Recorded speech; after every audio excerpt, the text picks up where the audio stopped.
But even that tiny percentage of the population as a whole is an enormous number of humans, and so I think you'll find that Jane Austen is read in all kinds of places. I mean, I have a colleague, Shumana Roy, who's just written a book called Provincials, which is about, and which thinks about what it means to be a provincial. And I think that it's worth saying that it's not only in the sort of big metropolises of India that you'll find someone reading Jane Austen. Jane Austen is taught all over the country and is read all over the country. But it's also the case that Jane Austen, I think, there have been some adaptations in different languages. There's been a television series. There's been a couple of Bollywood films. There's been English language, but Indian adaptation. There's Indian fan fiction based on Austen. So there's been a kind of vibrant afterlife to Austen, just in our own times. And I think that has much to do with the fact that, people recognize, if we're talking about matchmaking, if we're talking about contractual relationships, that speaks to, arranged marriages. It speaks to a certain understanding of marriage as not simply being about romance or companionship, but also being about families coming together, and it's also being about inheritance. And when I was reading Austen as a child, I didn't know what an entail was. I had no idea what that was, but it sort of made sense to me because it was like a lot of conversations I might have heard. The stratification of society in class terms is similar.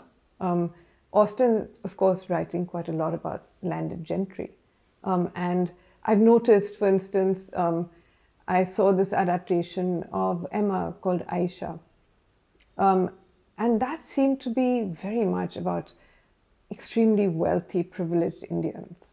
And I found that disturbing at some level. And I think it's because possibly reading Austen in the original, everything is so remote. It's so translated that it doesn't strike you as being so insular or so exclusive.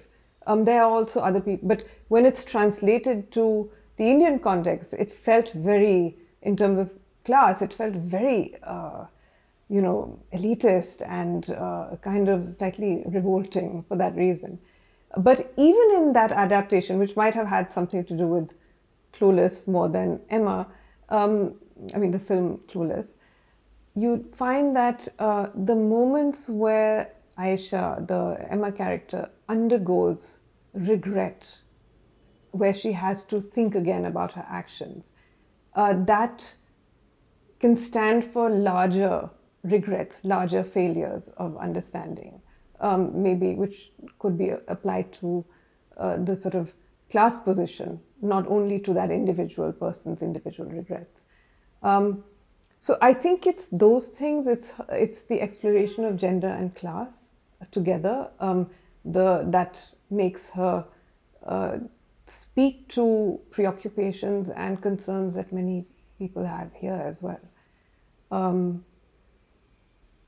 I don't think that it's only about adaptations, though. I feel that Austen has sort of percolated into novels and films that don't even necessarily know about Austen, that are written by or made by people who don't necessarily know about Austen. I remember growing up, I would be going to school in the bus, and a lot of the sort of girls who were slightly older than me would be reading romance novels, for instance, right?